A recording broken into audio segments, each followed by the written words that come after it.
girl. Today I'm gonna show you guys how I make my body butter from scratch. So we go to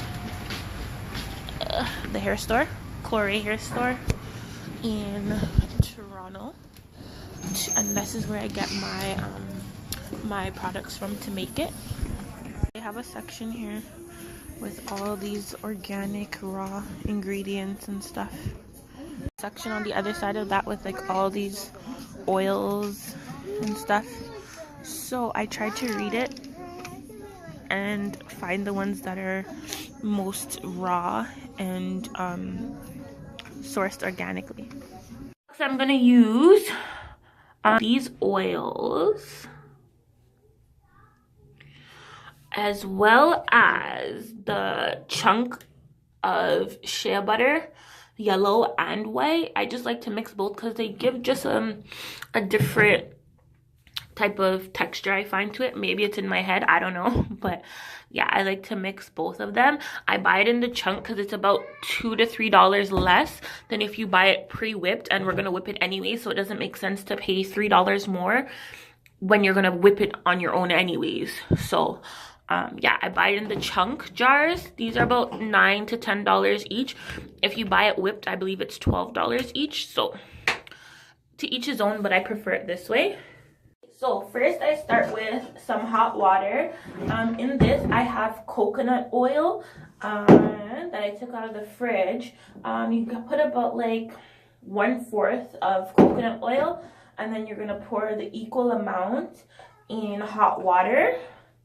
And everybody's gonna say, oh, well, hot water and oil don't mix, so this is not gonna work out. But if you do it right, it actually will. It won't mix, but it will disperse and it won't separate once you're done with your mixture. So I'm just gonna take one of the sticks off of my mixer and just try to help the coconut oil dissolve a bit in the hot water. I just boiled that water. So yeah, it's dissolving a lot already. Just gonna help it a bit. So it's not fully dissolved, but it's pretty much fully there. So what I do is I take the rest of my oils, so my Moroccan oils, I just play it by eye. It's not really a full measurement. Whatever you like, whatever you want more of. So I just put in a little bit. The key to getting it to mix is you have to put more oil than there is water, and then you won't have any issues with it mixing. So these are new bottles. I gotta open these ones. This is sweet almond oil. Just gonna pour just a good amount. Just depends how much you want to make, how much of each you like. I put a little glycerin because it helps to keep moisture in.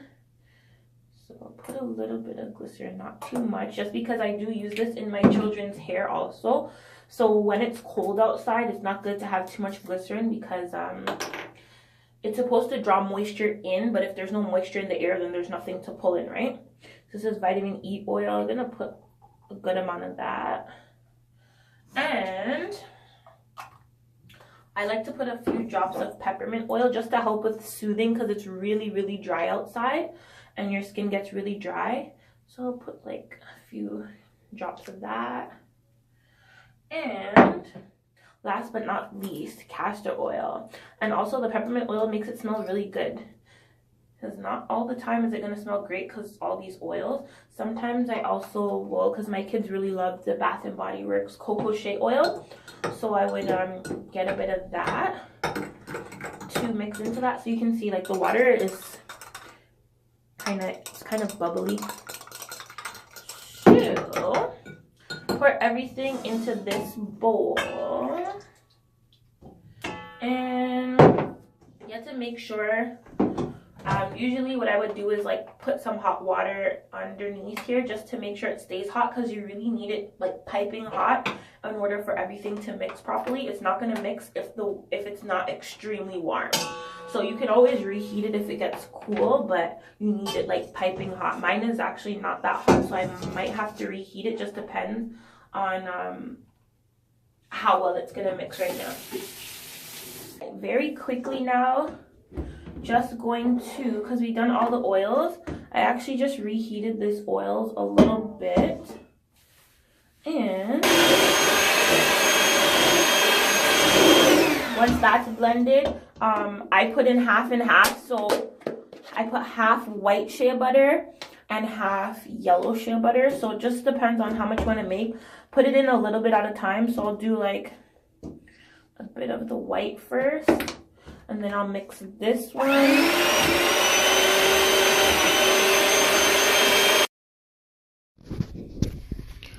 Okay, so I just blended about that half of the white shea butter, and I just added the other half. So as you can see, it's still, I have some chunks in there because I just added the other half of the shea butter to that.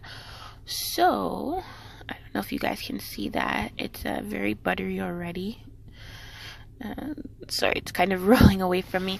But yeah, so we just put those two together, and we're gonna blend out the rest of that. And yeah, then we're gonna add the yellow shea butter to that mixture, and we're done. That is done.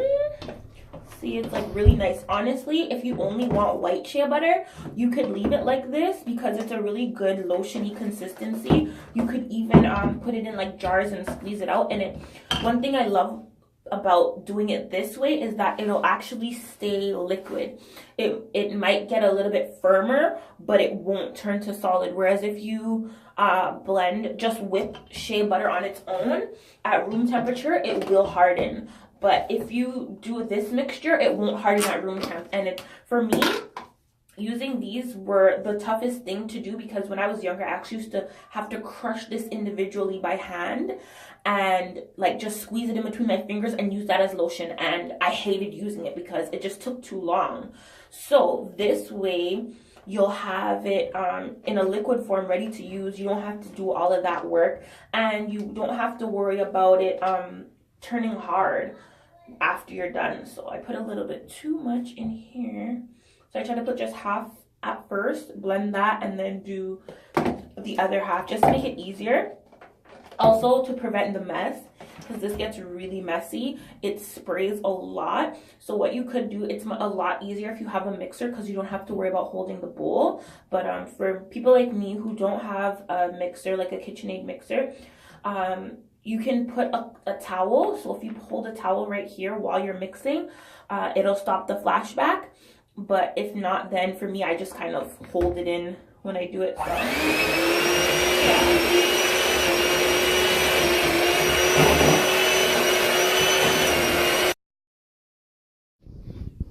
Okay guys, this is our end result. As you can see, it's fully whipped. Mine has a few chunks in it, but as long as they're really small, I don't mind very much. And I'm going to show you here how it's very light, it's very airy and very buttery. And that is it. Thanks for watching, guys. Don't forget to like and subscribe and leave a question or comment below.